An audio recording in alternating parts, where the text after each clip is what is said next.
Hello, welcome back. आइए देखते हैं कि रिकर्शन क्या होता है। तो बेसिकली रिकर्शन एक स्पेशल कंडीशन है इन विच अ फंक्शन कॉल्स इटसेल्फ, यानी कि फंक्शन अपनी ही बॉडी में खुद को कॉल करता है और ये एक लूप बनाता जाता है, चाहे वो डायरेक्टली हो चाहे इनडायरेक्टली हो। एक छोटे से एग्जांपल प्रोग्राम से समझते हैं कि ये जो मेन फंक्शन है इसके अंदर हमने एक फंक्शन को कॉल किया है जिसे हमने डिक्लेयर किया होगा, एंड देन जैसे ही फंक्शन का जो फोकस है वो इस फंक्शन कॉल पर पहुंचेगा तो ये जंप कर जाएगा फंक्शन बॉडी में, जहाँ पर हमने अगेन उसी फंक्शन को कॉल किया है। तो बार बार ये कॉल होता जाएगा, ये अगेन कॉल होता जाएगा। तो ये जो फिनोमेना है, ये जो हो रहा है, इसे ही हम रिकर्शन कहते हैं। तो क्या होता है कि जब भी फंक्शन कॉलिंग होती है तो जैसा कि मेमोरी में स्पेस एलोकेट होता है वेरिएबल्स के लिए, पॉइंटर्स के लिए, उसी तरीके से जब हम फंक्शन कॉल करते हैं तो ऑपरेटिंग सिस्टम को या कंपाइलर को अगर हम कहें तो उसे पता कैसे चलेगा कि कौन सी वैल्यू कहाँ से आ रही है। तो ये सारी चीज़ें मैनेज होती हैं स्टैक स्पेस एंट्री जो होती है उससे, कि फंक्शन जब भी कॉल होते हैं तो उसकी एंट्री जो है वो स्टैक में होती है। अब ये कैसे होती है इसे हम समझते हैं एक एग्जांपल से। इसी एग्जांपल को लेते हैं, जैसे हमने यहाँ पे मेन में फंक्शन 1 को कॉल किया है, ठीक है, और फंक्शन 1 जैसे ही कॉल हुआ है तो उसकी बॉडी में अगेन हमने फंक्शन 1 को कॉल किया हुआ है। हो क्या रहा है, जैसे ही मेन कॉल होगा तो सबसे पहली एंट्री यानी कि पुश ऑपरेशन होगा, है ना। स्टैक में पुश एंड पॉप होता है, तो स्टैक में सबसे पहली एंट्री होगी मेन की, जिसमें हमने कॉल किया फंक्शन 1 को। अब फंक्शन 1 कॉल हुआ है तो नेक्स्ट कॉल क्या होगा फंक्शन 1 का, यानी कि यहाँ से ऐसा, ठीक है। एंड देन फंक्शन 1 के अंदर हमने अगेन फंक्शन 1 को कॉल किया है, रिकर्शन चल रहा है, तो ये यहाँ से अगेन कॉल हो रहा है, फिर ये अगेन यहाँ पे कॉल हो रहा है, फिर अगेन ये यहाँ से कॉल हो रहा है फंक्शन 1, और ये साइकिल जो है ना कि लूप की तरह चलता ही जा रहा है। ये अगेन इसको कॉल कर रहा है। तो ये देखिए 1 बाय 1 एंट्रीज़ हो रही हैं, ये स्टैक एंट्रीज़ कहलाती हैं, ठीक है। इसी से ये पता चलता है कि कौन सी वैल्यू कहाँ से आ रही है। इसे हम आगे जो हम एक प्रोग्राम समझेंगे अभी इसी वीडियो में, उससे आपको समझ में आ जाएगा। तो अब देखिए इसका एक ड्रॉबैक क्या है कि रिकर्शन तब तक चलता रहेगा क्योंकि हमने यहाँ पे कोई ऐसी कंडीशन नहीं दी है कि ये फंक्शन कॉलिंग कहीं ब्रेक हो। तो एक टाइम ऐसा आएगा, क्योंकि हमारी जो मेन मेमोरी है ये तो लिमिटेड है, तो एक टाइम ऐसा आएगा जबकि मेमोरी स्पेस जो है वो फुल हो जाएगा और एरर की वजह से, रन टाइम एरर की वजह से यहाँ पर ये प्रोग्राम टर्मिनेट होगा, ठीक है। तो इसलिए रिकर्शन को आप जब भी यूज़ करें तो there should be a condition of termination, यानी कि एक कंडीशन ऐसी होनी चाहिए जहाँ पे ये रिकर्शन टूटे, अदरवाइज यूजलेसली स्पेस को ऑक्यूपाई करता जाएगा प्रोग्राम। तो अब हम इसको समझेंगे, रिकर्शन को हम समझेंगे एक ऐसे प्रोग्राम से जो कि गिवन नंबर के फैक्टोरियल को कैलकुलेट करेगा। फैक्टोरियल के प्रोग्राम को पहले देखते हैं। ये देखिए यहाँ पर हमने प्रोग्राम को शुरू किया हुआ है, stdioh जो हमारी हेडर फाइल है उसको इंक्लूड किया हुआ है, और यहाँ पर हमने एक इंटीजर टाइप का एक फंक्शन जिसमें आर्ग्यूमेंट है वो भी इंटीजर टाइप का है उसे डिक्लेयर कर दिया है। देन मेन से हमारा प्रोग्राम स्टार्ट होता है। हमने दो वेरिएबल्स बनाए हुए हैं, एक है num और एक है f। देन हम एक यूज़र से इनपुट ले रहे हैं, पहले हम प्रिंट कर रहे हैं एंटर अ नंबर, देन हम यूज़र से जो इनपुट लेंगे वो आ जाएगा num में, एंड देन हम f is assign with fact num। यहाँ पे हम फैक्ट जो हमारा फंक्शन है उसे कॉल कर रहे हैं, ठीक है। जैसे फॉर एग्जांपल हमने num में 5 डाला यूज़र ने, तो ये फैक्ट ऑफ 5 कॉल होएगा, और यहाँ पर इसको कैच करने के लिए जो आर्ग्यूमेंट है वो भी इंटीजर टाइप का रहेगा ऑब्वियसली, ठीक है। तो ये फैक्ट में यहाँ पे भी 5 आ जाएगा, एंड देन आगे क्या होगा ये हम समझते हैं स्टैक एंट्रीज से। सबसे पहले हमारी स्टैक एंट्री में मेन कॉल हुआ, एंड नाउ मेन में क्या क्या हो रहा है, एक तो num है जिसमें हमने 5 डाला हुआ है, और एक f है जिसमें वो वैल्यू आ रही है जो कि फैक्ट के ज़रिए कैलकुलेट होगी, यानी कि हमारा जो फंक्शन है उसके ज़रिए।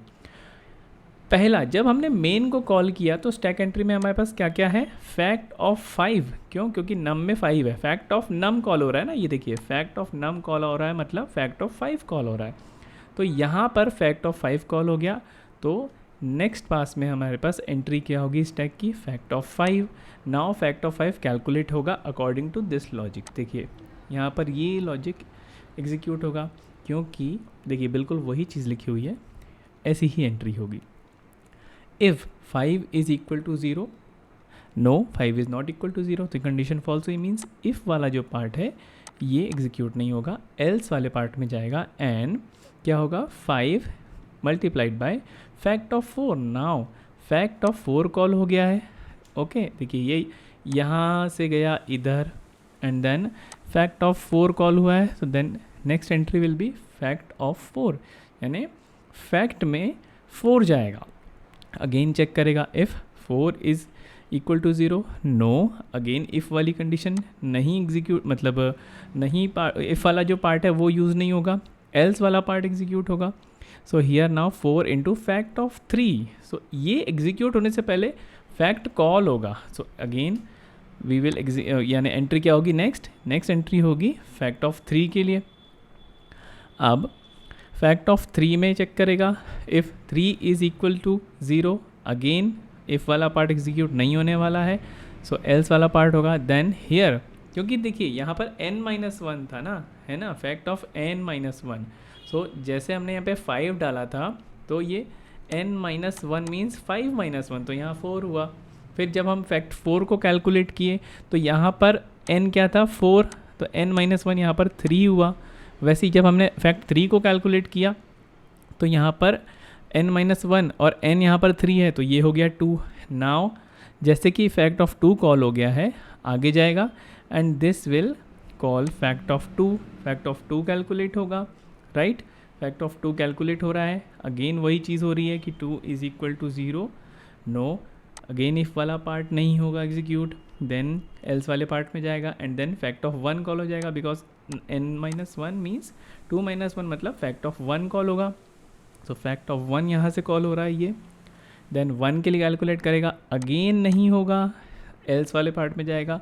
Now n-1 means 1-1 means fact of 0, fact of 0 में जाएगा, मीन्स फैक्ट का जो आर्ग्यूमेंट है, फैक्ट का जो आर्ग्यूमेंट पार्ट है वहाँ पर है 0। नाउ इफ़ वाले पार्ट में 0 is equal to 0, okay, condition true, यहाँ पर एल्स वाला पार्ट नहीं होगा। और जैसे कि r में हमने 1 लिया है, यहाँ से हम रिटर्न करेंगे r को। अब ये r कहाँ जाएगा, अब ये r कहाँ जाएगा, इस फैक्ट के पास। सो इस r में क्या है 1, सो 1 इंटू 1, यहाँ पे r में क्या जाएगा, अगेन 1। अब ये वाले r को भी हम रिटर्न करेंगे, ये रिटर्न स्टेटमेंट है ना, ये रिटर्न r कर रहे हैं ना, रिटर्न r करेंगे तो यहाँ से जो r जो रिटर्न कर रहे हैं वो इस फैक्ट के पास जाएगा।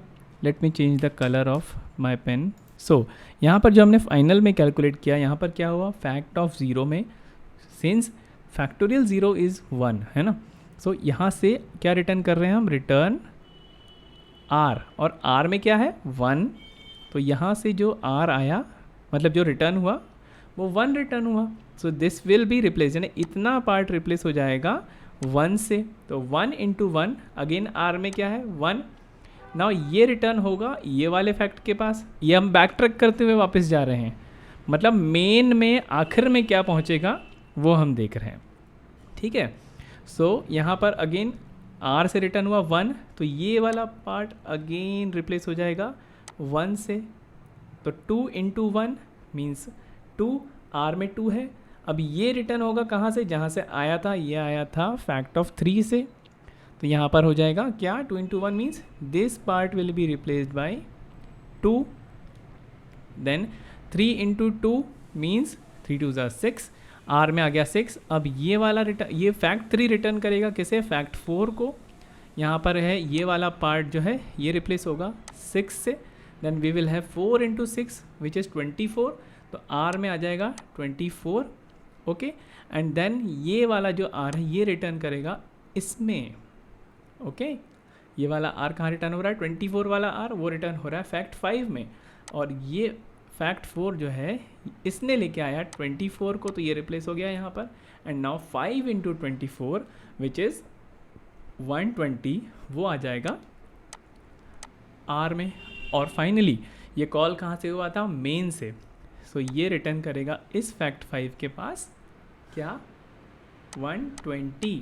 सो इस फैक्ट 5 ने रिकर्जन की मदद से 120 जो कि फैक्टोरियल है उसे कैलकुलेट करके लाया। सो जब हम ये मतलब जब ये प्रोग्राम आगे बढ़ेगा तो ये वाला जो पार्ट है इस पर ध्यान देंगे आप, फैक्ट नम, इतना पार्ट रिप्लेस हो जाएगा 120 से और ये 120 चला जाएगा f में। मीन्स यहाँ पर जो हमने f लिखा है ये ऐसा हो जाएगा, ठीक है, ये f में चला जाएगा और प्रिंट f मीन्स आंसर हमारे पास आएगा factorial is equal to 120। Okay, so इस तरीके से रिकर्जन वर्क करता है।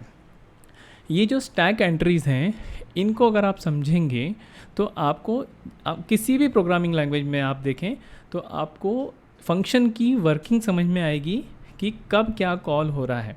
इससे आपको प्रोग्राम का फ्लो समझने में बहुत मदद मिलेगी।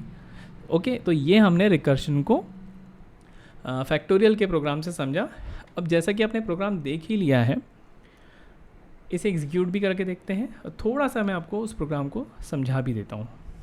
देखिए यहाँ इतने तक के तो हम नंबर को इंक्लूड कर रहे हैं, मतलब नंबर यूज़र से हम ले रहे हैं एंड देन हमने यहाँ पर कॉल किया हुआ है फैक्ट नम को हमने डाल दिया है फैक्ट फंक्शन के आर्गुमेंट में, पैरामीटर पार्ट में। सो जैसे ही ये लाइन एग्जीक्यूट होगी तो यहाँ से फ्लो जाएगा फंक्शन बॉडी में, मीन्स यहाँ पे फैक्ट ऑफ इंटीजर n, मतलब इस इंटीजर n में जो कि है फॉर्मल आर्ग्यूमेंट, इसमें कॉपी हो जाएगा नम का वैल्यू। मीन्स अब यहाँ फंक्शन में इंटीजर n जो है n में है 5। नाउ एक हमने r वेरिएबल बनाया हुआ है, इसमें हम जो भी रिजल्ट कैलकुलेट करेंगे उसको रिटर्न करने वाले हैं। जैसा कि आपने ये सारा पार्ट देख ही लिया था, ओके, इस पार्ट से ही हमारा फैक्टोरियल कैलकुलेट हो रहा है। तो आपको ये तो पता ही होगा कि फैक्टोरियल होता क्या है। फैक्टोरियल का मतलब ये है कि अगर आप किसी नंबर का फैक्टोरियल निकालना चाहते हैं, फॉर एग्जांपल जैसे हमने 5 लिया, 5 का फैक्टोरियल मतलब उसके पहले जितने नंबर हैं उन सब का मल्टीप्लिकेशन होता है। It means 5 into 4 into 3 into 2 into 1, this is the factorial. इसी चीज़ को हमने अचीव किया रिकर्शन की मदद से। कैसे?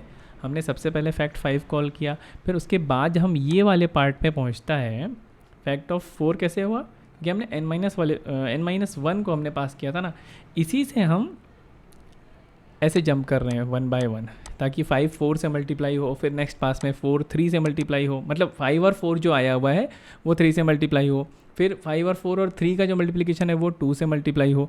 इसी चीज़ को हमने कैसे रिकर्शन की मदद से समझा, जो कि मैंने आपको बैक ट्रैकिंग करते हुए समझाया कि पहले तो कॉलिंग हो गई सबकी एंड देन जब वो वैल्यू रिटर्न करेगा तब एक्चुअल कैलकुलेशन परफॉर्म हो रहा है ना। पहले क्या क्या हुआ, पहले फैक्ट 5 कॉल हुआ, ठीक है, अब इसकी मदद से क्या हुआ, फैक्ट 4 कॉल हुआ, ठीक है, फिर फैक्ट 3 कॉल हुआ, वैसे ही फैक्ट 0 तक कॉल हुआ। अब फैक्ट 0 ने जो वैल्यू कैलकुलेट की उसको हमने मल्टीप्लाई कर लिया था फैक्ट 1 के साथ। फैक्ट 1 में जो कैलकुलेशन हमने दिया हुआ था, है ना, फैक्ट से ही इनटू करके, और फिर फैक्ट 1 ने जो दिया उसे हमने फैक्ट 2 के साथ मल्टीप्लाई किया, और फैक्ट 2 ने जो दिया उसको 3 के साथ, देन 3 से जो रिटर्न हो रहा है उसको 4 के साथ, और जो 4 के साथ रिटर्न हो रहा है उसको 5 के साथ, और 5 अल्टीमेटली इज़ द फाइनल। वहाँ पे जो वैल्यू आई उसको हमने रिटर्न कर दिया था f, जो कि हमारा वेरिएबल है जिसके ज़रिए हम फैक्टोरियल की वैल्यू को प्रिंट करा रहे हैं। ये सारा कुछ रिटर्न हो गया मेन में, जो कि हमने यहाँ पर देखा। तो इस तरीके से हमने रिकर्शन को समझा फैक्टोरियल की प्रॉब्लम को सॉल्व करते हुए। अब उसी प्रोग्राम को हम एग्जीक्यूट करते हैं, सेम प्रोग्राम है, सारा ही लॉजिक वही है जो मैंने आपको अभी समझाया। चलिए इसे रन करेंगे।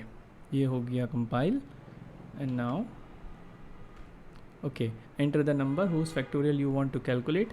मैं डालता हूँ 5, सो कैलकुलेशन क्या आना चाहिए 120।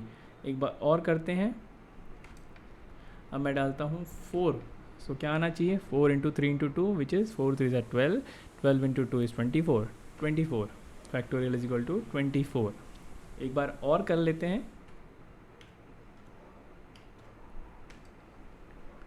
6 के साथ वी हैव 720।